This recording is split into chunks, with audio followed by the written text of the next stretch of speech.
কাঁচা পেঁপে এইভাবে একবার রান্না করে খেয়ে দেখুন, আঙুল চেটে খাবেন। নমস্কার বন্ধুরা, মিঠুর কুকিং চ্যানেলে আপনাদেরকে স্বাগত। আজকে যে আমি পেঁপের তরকারিটা করেছি, চলুন দেখে নিই কীভাবে করেছি। কাঁচা পেঁপে একটু রং ধরে নিয়েছিল, কাঁচা পেঁপেটা একটু বড় বড় করে পিস করে কেটে নিয়েছি।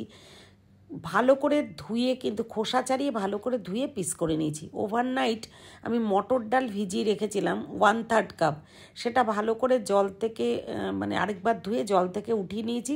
নিয়ে একটা মিক্সিং বলে 2টো কাঁচা লঙ্কা দিয়ে ডালটা দিয়ে দিয়েছি, 1/2 ইঞ্চি আদা গ্রেট করে দিয়েছি, অল্প করে লবণ দিয়েছি আর একটু হলুদ দিয়ে অল্প জল দিয়ে একটা স্মুথ পেস্ট বানিয়ে নিয়েছি। জলটা একটু বেশি পড়ে গেছে, চাইলে আপনারা আরেকটু কম দিতে পারেন, বেশ ভালোই হবে তাতে।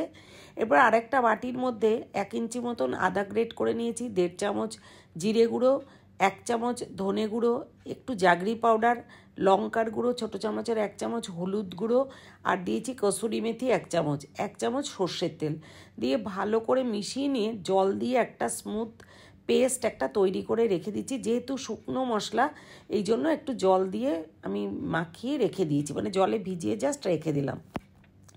কড়াইতে রিফাইন্ড অয়েল সাদা তেল দিয়ে এবারে বড়াগুলোকে ভেজে তুলে নেব। বড়াগুলোকে লাল লাল করে এপিট ওপিট ভাজতে হবে। এই সময় গ্যাসটা কিন্তু লো টু মিডিয়ামে রাখবেন। হাই হিটে দিলে বড়াগুলো পুড়ে যাবে, ভেতর থেকে কিন্তু কাঁচা থাকবে। তো এই কারণেই গ্যাসটা লো টু মিডিয়ামে দিয়ে বড়াগুলো ভেজে তুলে নিতে হবে। অবশ্যই লাল লাল করে ভেজে তুলে নেবেন।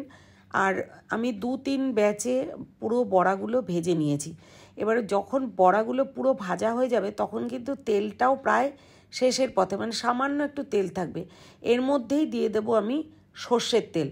আপনারা যারা এখনও চ্যানেলটা সাবস্ক্রাইব করেননি আমার চ্যানেলটা, তারা সাবস্ক্রাইব করে আমার পাশে থাকবেন, বেল আইকনটা প্রেস করবেন, যাতে পরবর্তী নতুন ভিডিও আপলোড করার সাথে সাথেই আপনারা দেখতে পান। এরপরে দিয়ে দিলাম সর্ষের তেল। সর্ষের তেলটা একটু গরম হলে ছোটো চামচের 1 চামচ কালো জিরে আর 2টো শুকনো লঙ্কা দিয়ে মাঝারি সাইজের একটা আলু ডুমো ডুমো করে কেটে ওর মধ্যে দিয়ে দিয়েছি। আর একটা টমেটো কুচি করে দিয়ে ভালো করে নাড়াচাড়া করে নিয়েই পেঁপেগুলো দিয়ে দিলাম। দিয়ে বেশ কিছুক্ষণ নাড়িয়ে চাড়িয়ে ঢাকা দিয়ে করতে হবে রান্নাটা। আর যত রান্না সিম করে আর ঢাকা দিয়ে করবেন, যতটা টেস্টও হবে আর পুরো পুষ্টিগুণ কিন্তু বজায় থাকে। তো এর মধ্যে আরও একটু লবণ আর হলুদ দিয়ে একটু ভাজা ভাজা করে নিয়েছি। ঢাকা দিয়ে দিয়ে ভাজা ভাজা করলে কী হবে, একটু তাড়াতাড়ি সেদ্ধও হবে, খেতেও ভালো হবে। ঢাকাটা তুলে নিয়ে জল দিয়ে গুলে রাখা যে মশলাটা, এটা দিয়ে দিলাম। জিরে ধনে যে গুঁড়োগুলো জলে ভিজিয়ে রেখেছিলাম, সেই মশলাটা দিয়ে বেশ কিছুক্ষণ 3-4 মিনিট ধরে কিন্তু ঢাকা দিয়ে দিয়েই কষে নিতে হবে।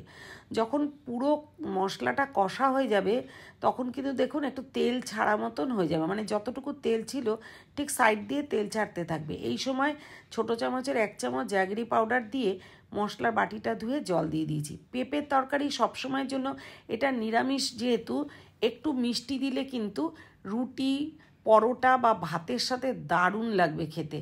তো যেহেতু আমি ভাতের সাথে খাওয়ার জন্য মেনলি করেছি, ওই জন্য ঝোলটা কিন্তু একটু বেশি দিয়েছি। চাইলে আপনারা জলটা একটু কমও দিতে পারেন, একটু গামাখাও করতে পারেন। এর মধ্যে বড়াগুলো দিয়ে দিলাম। দেখুন আলু আর পেঁপে সেদ্ধ হয়ে গেছে। বড়াগুলো দিয়ে বেশ কিছুক্ষণ মিনিট 2 ফুটিয়ে নিয়ে নামানোর একটু আগে 1 চামচ দেশি ঘি উপর থেকে দিয়ে দেবো। আর দিয়েছি ঘরে বানানো একটু গরম মশলা দিয়ে বেশ ভালো করে নাড়াচাড়া করে সার্ভিং বলে শিফট করে দেবো, আমি একটা পাত্রে ঢেলে নেব।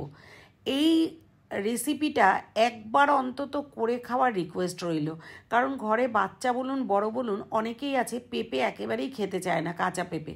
তো এইভাবে রান্না করে দেখবেন, খাইয়ে দেখবেন, আঙুল চেটে খাবে এবং আরেকবার চেয়েও খাবে। তো বড়া দিলে টেস্টটা অনেক বেশি বাড়ে। আর আরও একবার রিকোয়েস্ট করব এভাবে রান্না করে খাওয়ার জন্য। কেমন লাগলো রান্নাটা জানাতে ভুলবেন না। Thanks for watching.